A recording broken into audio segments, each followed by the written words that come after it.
Nani? Wale wa kanda ya ziwa kule kwetu wanasema mama aliyetumwa kubeba mtu huwa hamli na wala hamng'ati. Kazi yake ni kuingia kwenye mtumbwi, anaangusha, anachukua yule anayetakiwa, na unasafirishwa salama kwenye maji mpaka unafika unakotakiwa kwenda. Na unashughulikiwa, kama ni kuonywa unaonywa, alafu baadaye mama anaweza kuambia mrudishe tena. Unaweza ukashangaa kwamba kumbe duniani hakuna chochote kinachoweza kushindikana wanadamu wakiamua kufanya jambo. Na ndio maana katika kitabu cha Mwanzo maandiko anasema Bwana alipoona watu hawa lugha yao ni moja na usemi wao ni moja, akasema hakuna kitu chochote, hakuna mtu wa kuwazuilia katika hili. Kitu peke yake kinachoweza kusambaratisha watu wasifikie wanakotakiwa kwenda ni kukosa lugha ya aina moja, usemi wa aina moja, kutokuelewana. Hapo urafiki, biashara, nini vinasambaratika.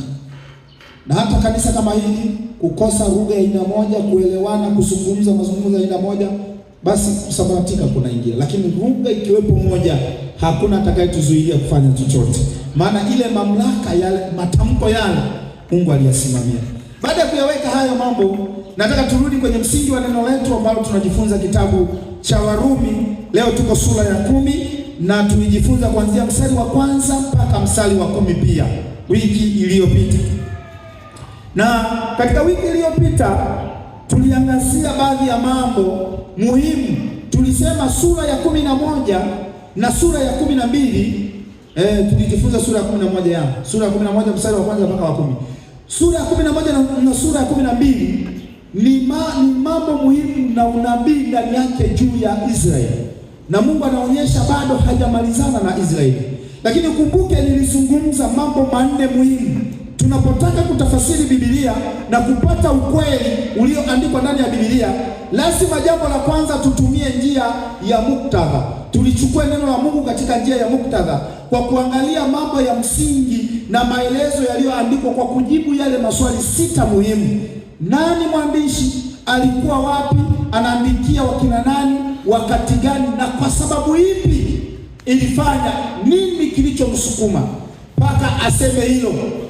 Nini kimenisukuma mpaka nasema tumependelewa? Ni kwa sababu ya kutafakari. Kwa nini? Kwa nini iandikwe? Kwa nini uko hapa? Swali hili lina msingi katika muktadha wa mtu yeyote. Kwa nini upo hapo? Kwa nini uko hapa kanisani? Kwa nini hukutakiwa kuwepo maeneo mengine? Yaani ukishajiuliza uwe na majibu. Ukishapata majibu, kwa namna gani sasa naweza nikafaulu kufanya haya? Lakini njia ya pili niliyosema, nikasema ni njia ya asili. Tunalichukua andiko katika namna ya asili, namna lilivyotajwa katika misingi yake. Kwa hiyo njia hii asili inatusaidia kwa kuangalia habari hizi kwa asili kabisa, kwamba ametajwa Israeli ni Israeli na sio kanisa. Sasa ukishaliangalia kwa asili, ndipo unapata ujumbe mle ndani ambao ujumbe haupitwi na muda. Asili inaweza ikabadilika ikatupatia ujumbe unaoweza kutusaidia. Kwa tunaangalia kwa asili. Lakini njia ya tatu tukasema ni kwa kufafanua sasa na kuchambua. Lazima tutumie mafafanuzi na kuangalia shahidi za watu wengine na kuacha Biblia ijieleze yenyewe. Yaani tunaposema ufafanuzi, tunaacha Biblia ijieleze yenyewe. Mahali ambapo Biblia imenyamaza, usitafute majibu kusema kwamba watu wanauliza swali, Yesu alionekana na miaka 12 alafu hapa katikati hakuonekana. Kama kweli umesoma theolojia tusaidie. Biblia imenyamaza, sina majibu mengine. Usitafute nitafute majibu ya kukwambia wewe ya kuunga. Mahali Biblia imekaa kimya, kaa kimya. Usitafute majibu yako wewe. Na kama unadhani utumie mimi nadhani au nafikiria, na ni vizuri uelewa hiyo 12 ilikuwa na maana gani. Kwa hiyo pia ni lazima uanze kuchunguza na kuelewa, na uache Biblia ijiseme yenyewe. Inapojisema yenyewe maana yake ushahidi wa maandiko mengine. Usisome kifungu kimoja alafu baada ya kifungu hicho ukakomaa nacho miaka kadhaa. Sasa hii inaweza kukusaidia wewe kuendelea kupata uhakika katika kufafanua neno la Mungu. Lakini njia ya 4 ya kutafasiri Biblia ili uielewe vizuri, tunasema hatua kwa hatua. Kusoma Biblia hatua kwa hatua, mstari kwa mstari, sura kwa sura, kitabu kwa kitabu, na kuimaliza Biblia yote. Kama tunavyofanya kipindi hiki cha kwanza, ni kukusaidia hatua kwa hatua. Kama hautasoma Biblia katika hatua kwa hatua, ukawa unachukua kamstari kamoja peke yake, mmoja akasoma akaenda akajinyonga, akafunga kamba akajinyonga, unafungua sehemu nyingine nasema na wewe nenda ufanye hivyo hivyo, na wewe unaenda unafanya hivyo hivyo. Silisoma kwa kwanza akaweka kamba akajinyonga, matumbo yake yakapasuka. Ukasoma kingine kanasema na wewe nenda ukafanye hivyo hivyo. Sasa haujui ni nani, kumbe ni wewe umeambiwa, na wewe unaenda uchukue kamba ujinyonge. Kwa hiyo uko sawa? Sio sawa, si sawa? Kwa hiyo hatua kwa hatua inatusaidia kufahamu habari kwa kina zaidi. Sasa tuendelee kusoma kitabu chetu cha sura ya 11 mstari wa 11 ndio tunaanza. Maana kuanzia mstari wa 10 tulijifunza habari zake tukaziona. Kwa hiyo tuanze ule mstari wa 11 kitabu cha Warumi. Karibu. Warumi 11:11. Basi nasema, je, wamejikwaa hata waanguke kabisa? Hasha, lakini kwa kosa lao wokovu mwafikiria mataifa, ili wao wenyewe watiwe wivu. Endelea. Basi ikiwa kosa lao limekuwa utajiri wa ulimwengu na upungufu wao umekuwa utajiri wa mataifa, je, si zaidi sana utimilifu wao? 13. Lakini nasema na ninyi mlio watu wa mataifa, basi kwa kadiri nilivyo mtume wa Mungu wa watu wa mataifa, na itukuza huduma iliyo yangu. 14. Nipate kuwatia wivu walio damu moja na mimi kuokoa baadhi yao. Endelea. 15. Maana ikiwa kutupo kwao kumeleta upatanisho kwa ulimwengu, je, kukubaliwa kwao kutakuwa nini kama si uhai baada ya kufa? 16. Tena malimbuko yakiwa matakatifu, kadhalika na donge lote na shina likiwa takatifu. Endelea. 17. Lakini wapo matawi mengine yamekatwa, na wewe mzeituni mwitu ulipandikizwa kati yao, ukawa mshirika wa shina la mizeituni na unono wake. 18. Usijisifu juu ya mataifa yale, juu ya matawi yale, au ikiwa wajisifu, si wewe uichukuae shina, bali ni shina likuchukualo wewe. Nenda mpaka 24. 19. Basi nasema matawi yake yale yalikatwa kusudi ili nipandikizwe mimi. Vema, yalikatwa kwa kutokuamini kwao, na wewe wasimama kwa imani yako, usijibure bali uogope. 21. Kwa maana ikiwa Mungu huyaachia matawi ya asili, wala hata kuachia wewe. 22. Tazama basi wewe na ukali wa Mungu kwa wale walioanguka ukali, basi kwako wewe wema wa Mungu ukikaa katika wema huo. Kama sivyo, wewe nawe utakatiliwa mbali. 23. Na hao pia wasipokaa katika kutokuamini kwao watapandikizwa, kwa kuwa Mungu aweza kuwapandikiza tena. 24. Kwa maana ikiwa wewe ulikatwa ukatolewa katika mzeituni ulio mzeituni mwitu kwa asili yake, kisha ukapandikizwa kinyume cha asili katika mzeituni ulio mwema, si zaidi sana wale walio wa asili kuweza kupandikizwa katika mzeituni wao wenyewe? Asante sana. Tunaweza kuangalia hayo maneno. Wiki iliyopita tulishughulikia na mstari wa kwanza mpaka mstari wa 10, na tulisema mengi, tulifafanua. Wale ambao hatuko pamoja na ninyi, unaweza kuyapata yale mafundisho YouTube. Ukienda Jumapili ya tarehe 14, maana yake somo la kwanza ama ibada ya kwanza utayapata. Siwezi kuyarudia yote. Kwa hiyo naanzia hapa mstari wa 11, kwa sababu hapa ndipo sasa msingi wa unabii tunauona. Kwa hiyo katika msingi huu tunaanza kuona baadhi ya mstari huu mstari muhimu sana huu wa 11, namna ambavyo Paulo anawaeleza Warumi, lakini akiwa anawalenga Wayahudi waliokuwa Rumi. Kitabu kimeandikiwa watu gani? Ni Warumi, lakini wako waamini ambao ni Wayahudi ambao wanatajwa hapa kwa namna ambayo ni ya pekee. Kwa hiyo Mungu amekukusudia na alikukusudia kuachilia rehema, moja ya jambo la ajabu juu ya mataifa, lakini rehema ile haikwenda kama ilivyotambulikana kama rehema. Ni kwa sababu lile shina lilikatwa, yale matawi yakaenda kwenye, unaona kinachozungumzwa pale, yaani baada ya Israeli kupigwa na kusambaratishwa pale kwao, wakasambaa wakaenda mataifa mbalimbali. Maana yake hiyo ndio ilikuwa rehema kwa Mungu kwa mataifa, maana mataifa yamefikiwa na nuru.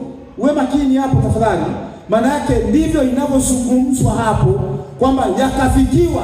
Lakini pamoja na yote haya kuna mambo ambayo tunayangazia.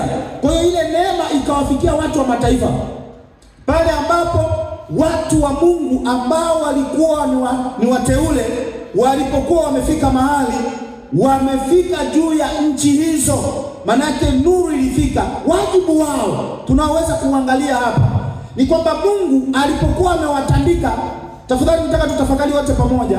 Hawa watu wamepigwa kivita, wameondolewa, wamepelekwa katika mataifa mbalimbali, wamekaa kule Babeli, wametekwa na wamenyanyaswa, wametumikishwa. Lakini kusudi la Mungu katika ule utumwa, alitaka wazungumze rehema za Mungu juu ya watu hao. Yaani wewe unayepita kwenye mateso, ndiye Mungu anataka wewe usijihurumie na kuangalia ulichotendewa, bali lile kusudi ambalo Bwana anataka kwa ajili yako alilokuahidi wewe uliendeleze. Kwa hiyo ndicho kilichokuwepo. Ni jambo ngumu kidogo, lakini ndicho Bwana anachokimaanisha kufika kwao, kwa sababu watu wa mataifa wangejuaje rehema za Mungu na neema na nuru imewafikiria? Manake lazima wangelikuwepo watu wangesema tunaye Mungu, na wangewauliza mnaye Mungu wakati Mungu wenu mbona hakuwasaidia wakati mnatekwa? Wangesema hata kama hajatusaidia wakati wa kutekwa, analo kusudio la sisi kufika hapa ili tukwambie wewe habari, maana vinginevyo tusingelikuja, maana walikuwa na ubaguzi juu ya watu wa mataifa. Sijui kama naeleweka. Wasingeliweza kuchangamana pamoja na wao, wala kukaa pamoja na wao, wala kula pamoja na wao. Hata hivyo Mungu bado katika rehema zake tunaona baadhi ya mambo juu ya Wayahudi, kwamba bado kumbe hajamalizana na Wayahudi, lakini pia hajawakataa Wayahudi. Yaani hata kama walitandikwa, kinachozungumziwa waliadhibiwa, bado Mungu rehema zake zipo juu yao. Alikuwa na jambo maalum, sio kama watu waliotelekezwa. Tunaweza kujifunza kitu kutoka kwa Mungu. Ni tofauti na sisi binadamu. Mtoto wako akikukosea, unaweza ukamfukuza kabisa nyumbani, na ukisikia unapata jamaa anasema yeye akome. Lakini Mungu kumbe bado jicho lake lilikuwepo, bado rehema zake zilikuwepo, maana alikuwa anataka lile kusudio lake walifanye, licha ya kwamba amewaadhibu katika uovu. Kwa hiyo Mungu bado hajamalizana na Israeli. Katika hii mistari tunaposoma, tunagundua bado hajamalizana na Israeli. Kwa hiyo kwa namna hii tunaweza kuona kwamba kuna ndani ya kila Mwisraeli kile Paulo anachokizungumza, kwamba yeye naye ni Myahudi, anautoa wivu wa rohoni wa kuwafanya watu wengine waelewe kwamba mimi ni Myahudi na mimi ni Mwisraeli. Katika hayo mimi nami nimeokolewa, nimefika mahali ambapo naweza nikafanya mambo. Kwa hiyo mstari huu unatupatia wivu wa namna ya pekee juu ya wivu wa rohoni juu ya Mungu, na juu ya namna ambavyo watu au waaminio wanapaswa kuenenda katika maisha yao, yaani wale walio wateule wa Israeli, juu ya namna injili inapaswa kwenda. Kwa hiyo hapa tunapata picha sahihi kwamba kumbe Paulo analenga anaposema na anazungumza na Wayahudi, anataka wale waaminio wajielewe, wajitambue na wajue kusudio lao ni lipi. Kwa hiyo hapa machache tunaweza tukayasema, watu wa Bwana, ni yafuatayo. Mimi na wewe tumeokolewa sasa. Sisi sio Wayahudi. Mimi na wewe tumeokolewa. Inawezekana na sisi kuna wakati tunapita katika mambo tofauti tofauti, lakini kusudi la Mungu anataka tubakie na lile ile la kuihubiri Injili na kuwaleta watu kwa Yesu. Amen. Kuwaleta watu kwake. Yaani kusudio letu libaki lile ile. Na Petro akaenda mbali akasema, mjapoteswa kwa sababu ya haki, mna heri. Wala msiogope kuteswa kwao, bali muwe tayari kumjibu kila mmoja awaulizaye. Hiyo ni waraka wa Petro wa kwanza, nafikiri sura 3 mstari wa 13 pale na kuendelea. Habari ya tumaini lililoko ndani yenu. Yaani maana yake, pamoja na usumbufu, pamoja na kukwazwa, usituonyeshe machozi, usituonyeshe hasira, usituonyeshe nini. Onyesha watu bado tumaini limo ndani. Yaani hata kama umetoka, lakini bado useme bado tumaini liko ndani. Waeleze watu, ninajua alikonitoa, siwezi kukosana naye. Unajua kuna wakati unaweza ukakasirika mpaka watu wasema anaweza kwenda kujinyonga. Si kujinyonga kwa kamba, kujinyonga kiroho na kujimaliza. Anasema bado ndani yangu ninajua alikonitoa, siwezi kubadilika. Kwa hiyo hili ndilo fundisho tunaweza kujifunza katika hii misali. Lakini mstari wa 16 na 19, mstari wa 16, maana leo natamani niimalize. Mstari wa 16 mpaka 19 tunapata pale moja ya mambo, mistari ambayo pia na yenyewe ni muhimu sana, mojawapo ya wazo kuu zaidi katika Biblia. Yaani ile rehema ya Mungu, namna inavyopaswa kutunzwa katika maisha ya utakatifu. Sasa Paulo anasema katika hapa, anasema malimbuko. Tunapozungumza neno malimbuko, ni kitu chochote cha kwanza kinachotumika kabla ya kutumiwa na muhusika. Mfano, nimelima shamba, nimelima nyanya zangu, nimelima tikiti. Kabla sijavuna mazao yale, naenda nakuta tikiti moja limekomaa, nalitoa kabla ya matikiti mengine yatoka shambani, nalileta. Hilo ndio limbuko. Yaani limbuko lilikuwa la kwanza. Sasa pale maandiko yanasema limbuko likiwa takatifu, limetolewa katika utakatifu na si shuruti, na si kwamba ngoja nipeleke ili waone na mimi napeleke. Yaani nia ya namna lilivyotolewa likiwa takatifu, kadhalika donge lililobaki litakuwa nini? Takatifu. Donge lote lililo takatifu litakuwa takatifu, kwa kuwa limbuko limekuwa nini? Limekuwa takatifu. Sasa Paulo anamaanisha nini? Moja, nina kama mambo 7 hivi. Jambo la kwanza analozungumza hapa, ndio maana ameenda mbali, amezungumzia baadhi ya mambo, matawi nini pale mizeituni. Jambo la kwanza, malimbuko maana yake ni mavuno ambayo ni mazao ya kwanza ambayo watu walioamini Injili wakati Yesu alipokuwepo. Haya ni malimbuko ya Injili. Narudia tena. Haya malimbuko ya Injili, wakati Yesu alipohubiri Injili, anakutana na kina Petro, wakina nani? Haya yalikuwa ni malimbuko. Na ndio maana ukianza kujiuliza, mbona Mungu aliwatumia sana? Namna malimbuko yale yalivyokuwa ni tofauti na sisi. Yesu alikuwa anakutana nao, anasema nifuate. Sasa hivi ukimwambia mtu nifuate, twende wapi? Kufanya nini? Hivi mbona umenidharau sana? Kwa hiyo unaweza kujua aina ya malimbuko linapotoka halihoji swali. Kwa hiyo yale malimbuko hayakuhoji. Kwa hiyo anazungumzia. Sasa Paulo anaanza kusema malimbuko. Ukumbuke wakati Paulo ameandika waraka huu, walikuwa pia wameshindana na kina Petro. Kwa hiyo anarudisha pia message kwa Wayahudi walioamini wakati Yesu akiwepo, kwamba malimbuko yakiwa matakatifu, kadhalika na watu wengine watakuwa watakatifu. Tunapotaka kuzungumzia nini tunaweza kujifunza juu ya kipengele hiki? Unapozungumza wewe ni mshirika wa zamani uliokoka enzi hizo, na tukaona hauna ulimbuko ndani yake, wewe sio wa zamani, ni feki.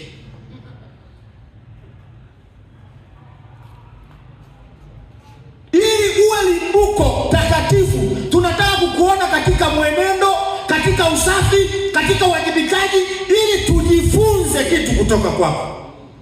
Tukiona ulimbuko huo, lazima na sisi tuanze kusema kwa kweli tunajifunza kutoka kwa fulani. Tulimkuta hapa kanisani, tangu nimemfahamu hajawahi kubadilika hivi, hana kauli mbili. Kwa hiyo hivi ndivyo kinachomaanishwa hapa juu ya malimbuko. Kwa hiyo malimbuko anaweleza yakiwa matakatifu, kadhalika na donge lote. Sasa donge ni lipi alilokuwa analizungumzia? Maana yake ni ule ugo wa Israeli wote. Wale Waisraeli waaminio watakapopata kuwaona wale Wayahudi walio malimbuko, walioamini. Kumbuka injili inaingia, Roho Mtakatifu anashuka siku ile ya Pentekoste, anawakuta watu 120 tu. Haya ni malimbuko. Haya malimbuko 120 ndio tumefika Kaliua, tunahubiriwa injili. Haya malimbuko 120, kila kona ya dunia injili imefika. Sijui unanielewa? Yalikuwa malimbuko kweli kweli. Na donge linalofuata, na kusii wewe ambaye umetangulia waliokufuata nyuma yako, wawe na kitu cha kujifunza kwa ajili yako. Mwenendo wetu unahubiri sana kuliko maneno yetu. Tabia zetu za kila siku tunazoishi zinawavuta sana watu kuliko namna ambavyo tunaweza kushuhudia.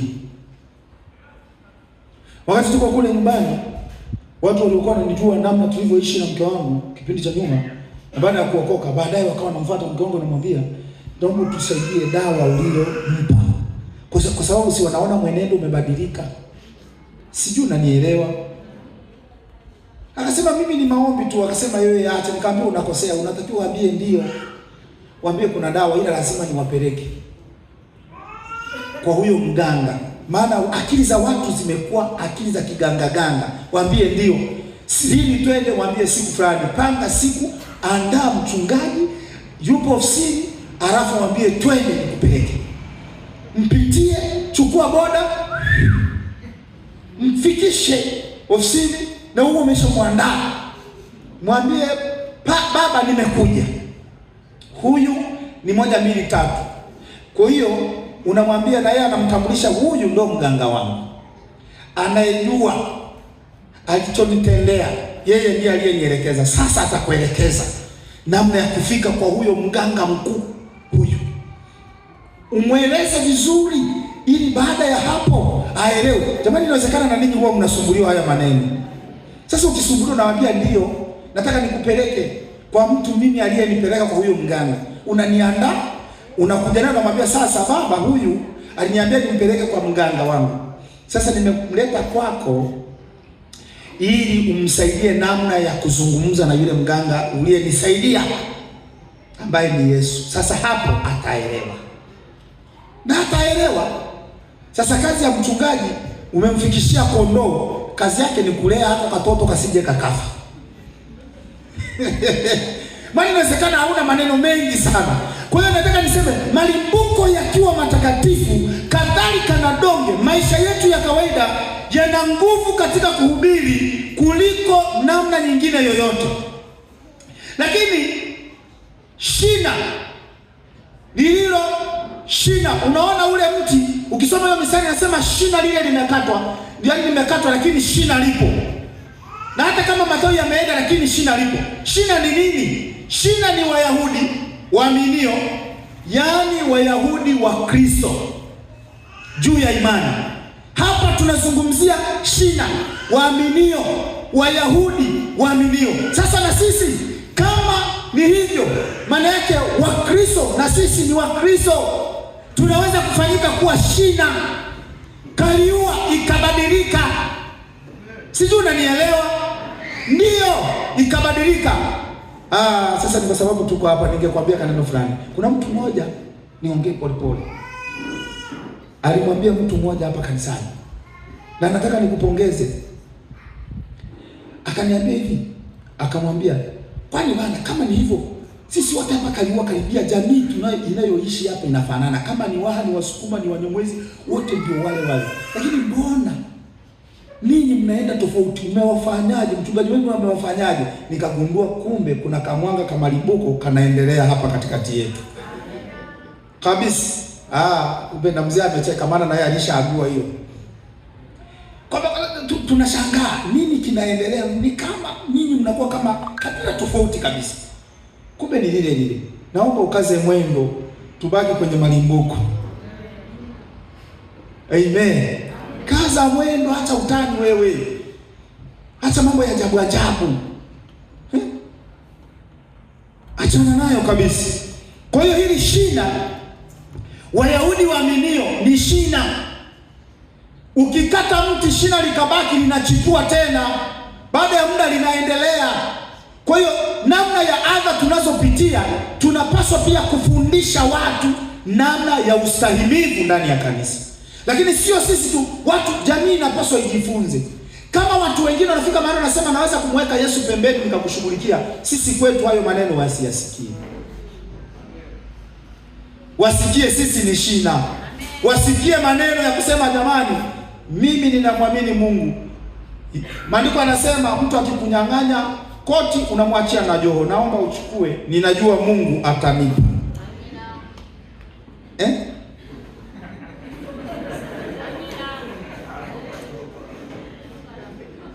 Hapo panawezekana kweli? Kama chenchi ya buku tu inafanya mpigane buku, inawezekana kweli joho na koti viende? Hebu angalia jirani yako, mwambie inawezekana kweli kwa namna unapojua. Sasa jitahidi iwezekane. Haleluya. Jitahidi iwezekane. Inawezekana. Mimi nakubaliana, inawezekana. Kabisa inawezekana. Kwa hiyo ni vizuri kwamba watu wafike mahali wawe na cha kujifunza. Kuna wakati mtu anaweza kukutendea mabaya akijua amekukomoa, alafu kesho yake anashangaa kumbe unaendelea. Mtu mmoja aliwahi kutoa ushuhuda kipindi cha nyuma huko, akasema yeye alikuwa ni mchawi.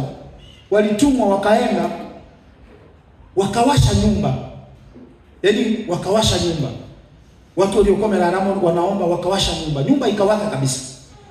Basi ndipo waka ikateketea, wakaondoka. Anasema kesho tunasikia yowe wanalia. Wakaondoka wakaenda, wamefika kesho yake wanasikia yowe. Badala yake tena wanakutana na yule bwana, wakaenda kwenye ile nyumba, wakaikuta nyumba iko vile vile. Mbona tuliiwasha? Ni kweli waliiwasha. Katika ulimwengu wa roho Mungu akawawekea karatasi ikawaka moto, ila nyumba ya watu ikalindwa. Jamani, tunalindwa. Tunalindwa na Bwana. Kwa hiyo wanashangaa, mbona kumbe iko hivi? Mwisho wa siku wakagundua hawaambiliki. Wakaamua kusalenda, maana shina ili ling'olewe lazima ung'oe mizizi. Lazima uchimbe na kisiki chochote. Kulikuwa na kisiki hapa tunapojenga kwenye ofisi. Wanaume tuliohusika kuangusha huo mwembe, mnagundua Mika alileta cheso, wiki nzima inaharibika, inaharibika mpaka Mika akasema, mchungaji, tutumie mbinu nyingine. Ilikuwa na mwembe mkubwa hapa. Wale tuliohusika tunaelewa. Tulichimba kata majasho, wanaume tunapangiana masiku. Hatukuikata kwa siku moja. Kwa hiyo nataka nikwambie hivi, kung'oa shina huwa kuna kazi. Misingi ya wokovu wetu imewekwa kwenye shina na inalindwa na mpandaji aliyepanda. Kwa hiyo hatupaswi kuteteleka. Ni wewe peke yake unaweza ukajiondoa kwenye system ya huyu aliyekupanda. Kwa hiyo hakikisha unajiweka katika misingi iliyo imara. Sasa matawi, anaonyesha matawi yaliyokatwa ni Wayahudi wasioamini. Hapa mabadiliko yanakuwepo. Yale ya kwanza yaliyokatwa yalienda juu ya mataifa. Hawa ni Wayahudi walioenda wote. Hivi nimeeleweka vizuri? Kumbuka kwenye hii mistari kuna matawi yanatajwa, yanarudiwa mara mbili. Yako haya matawi na yale yaliyokatwa ya kwanza. Haya yaliyoenda yalipeleka Injili. yalipeleka ile neema ya Mungu juu ya mataifa. Lakini haya yanayokatwa, haya ni yale yasiyoamini, yale yaliyokwenda kinyume na misingi ya shina. Nikwambie, ni wewe peke yake, ni tawi peke yake, upepo ukipuliza linajiondoa juu ya hilo shina, lakini hilo shina lipo. Na kuna watu wanafika mahali wanajiondoa wenyewe, aidha kwa kutendewa vibaya. Jambo hili ni la msingi sana. Aidha kwa kukwazwa, aidha kwa kudhulumiwa, aidha kwa kuona hawajatendewa haki. Wapendwa, nilisema moja ya majaribu makubwa ambayo adui anayatumia katika zile hatua ile ya tatu, hatua ya tatu ya ukuaji kiutumishi. Nifundisha hatua nne. Hatua ile ya tatu ya ukuaji wa kiutumishi ni majaribu ya kukuvuruga. Majaribu ya kukuvuruga ni hatari ndani ya kanisa. Na hayo majaribu ya kukuvuruga yanakujaje? Yanatanguliza maslahi binafsi ya kujiona sijatendewa haki. Mimi sasa mchungaji hawanipokei. Mimi hawanisalimii. Mimi nikitoka huku kusimama watu hawanyanyuki washangilie. Mimi hawaoni thamani yangu. Mimi, yaani mimi inakuwa nyingi. Mtazame jirani yako, kumwambia, je, unayo mimi? Unayo mimi? Iondoe mimi hiyo. Yaani hayo yanaitwa majaribu ya kukuvuruga. Yaani unavurugikiwa, unaanza kuona hujatendewa haki, hujaliwi, uthaminiwi, hawatambui utumishi wako, huduma yako. Nikwambie kitu, mimi na baraza lote tunaweza tusikutambue, lakini Mungu wa mbinguni anakutambua. Je, unataka utambuliwe na Isaya, Pastor Isaya? Achana na Pastor Isaya. Wewe unatambuliwa na Mungu. Achana na wazee wangu wa kanisa. Wewe unatambuliwa na Mungu. Na kama unatambuliwa na Mungu, unataka nini? Mpandaji anajua amekupanda kwa kusudi maalum. Sasa unataka nini? Haya ya kukuvuruga ya siku nani? Yaani unajua mimi hawakunitendea. Angalia hata watu wanaohama makanisa, wanahama kwa sababu ya mimi sikutendewa haki walichonifanyia. Na kama uko humu ndani ulihama kwa sababu ya mimi, rudi ukatubu, katengeneze. Mimi haitakupeleka mbinguni. Na wachungaji wachache tumebaki kuyasema haya, maana wengi hawayasemi, maana waivi huenda wanao wengi. Nisikilize vizuri, majaribu ya kukuvuruga yanaweza kukufanya ukatoka kwenye leni kabisa na utumishi wako